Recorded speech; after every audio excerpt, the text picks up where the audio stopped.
गीता के अनुसार बुरे वक्त में हर इंसान को करने चाहिए ये दो काम। जीवन में खुद की बुराइयां सुनना भी बेहद जरूरी है, क्योंकि तारीफें ही सुनते रहोगे तो कभी आगे नहीं बढ़ोगे।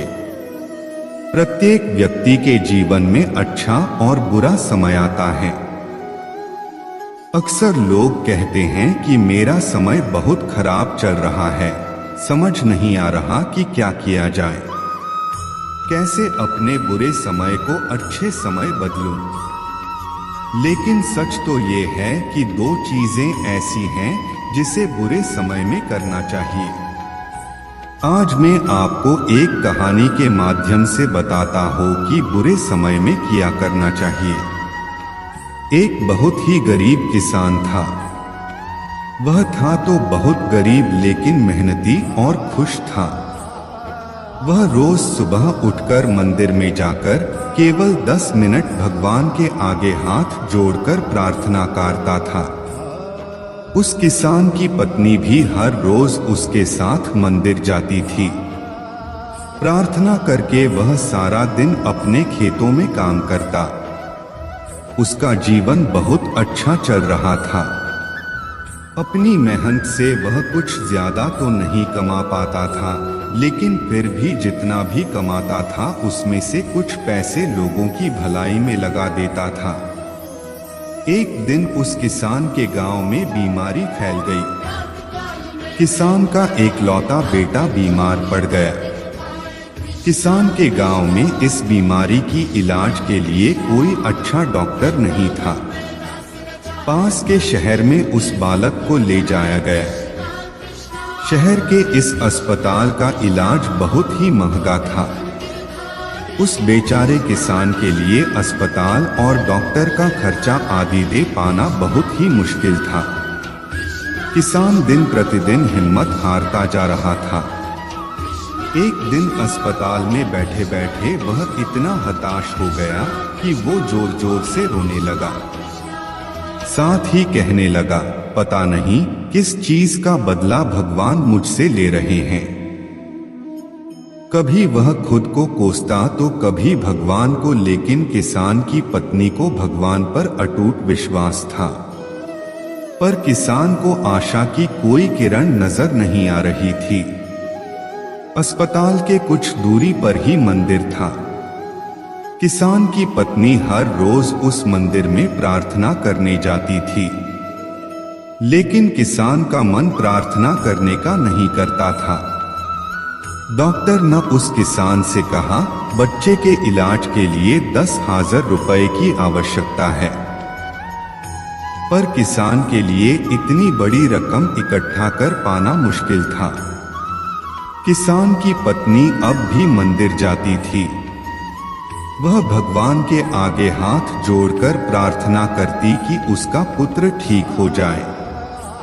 एक दिन मंदिर में एक सेठ आया। उसने किसान की पत्नी को कहा कि उसने किसान की बात उस दिन अस्पताल में सुनी थी। सेठ को बातों ही बातों में पता चला कि किसान को 10,000 रुपए की जरूरत है। इस पर सेठ ने अपनी जेब से 10,000 निकाल कर देते हुए बोला कि उसके पास इतने रुपए ही हैं। साथ ही सेठ ने कागज पर अपना पता लिखते हुए कहा, अगर उनको और पैसों की आवश्यकता हो तो वे बेहिचक मांग लें। महिला ने उत्तर दिया, इस कागज की कोई आवश्यकता नहीं है। वो जानती है कि ये पैसे उसको किसने भेजवाए हैं। जिसने उसे ये पैसे दिए हैं वह परमात्मा उसका हमेशा ख्याल रखेंगे। इस कहते हैं अटूट विश्वास। ये सबसे जरूरी चीज है जिसे हम अक्सर खो देते हैं। भगवान श्री कृष्ण गीता के 9वें अध्याय के 22वें श्लोक में कहा है कि जो मनुष्य मेरे पर मन लगाते हैं, मेरा ध्यान करते हैं, मैं उनको वो प्रदान करता हूं जो उनके पास नहीं है। साथ ही जो उनके पास है, मैं उनकी रक्षा भी करता हूं। इसलिए यह बहुत जरूरी है कि हम अपने बुरे वक्त में परमात्मा पर भरोसा रखें। इसके अलावा गीता के दूसरे अध्याय के 14वें श्लोक में कहा है कि सुख और दुख का भाव इंद्रियों से निकलता है। ये मौसम के समान है। अतः सुख और दुख दोनों हमेशा नहीं रहेंगे। इसलिए हमें सुख और दुख का समान भाव से सामना करना चाहिए।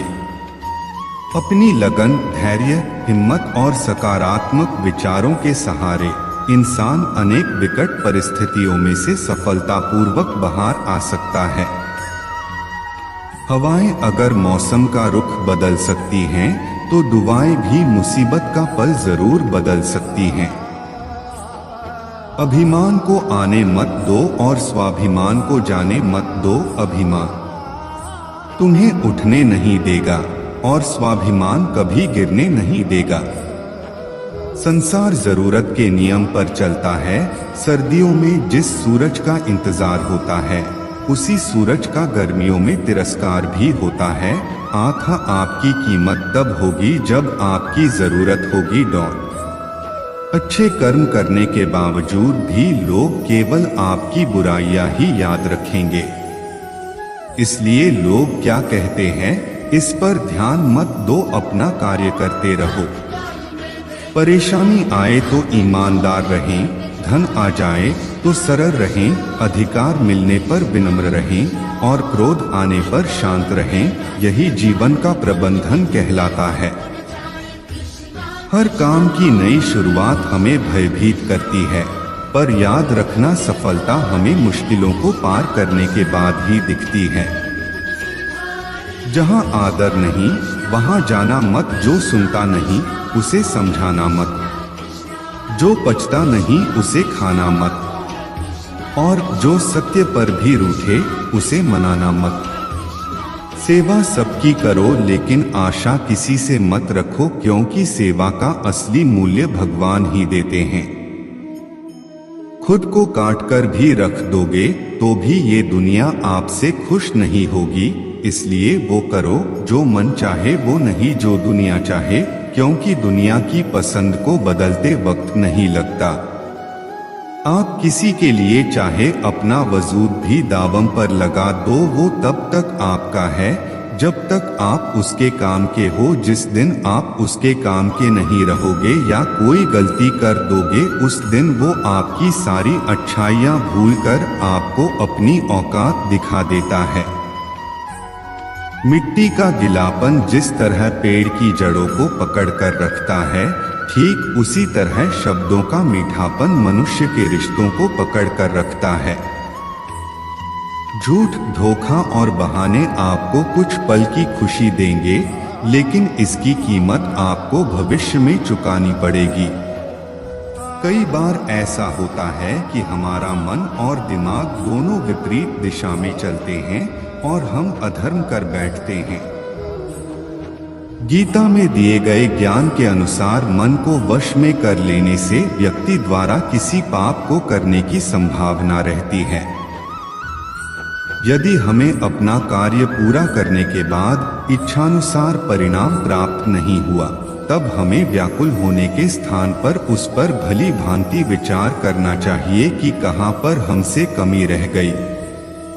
उस पर ध्यान रखते हुए भविष्य में फिर प्रयास कर सकते हैं।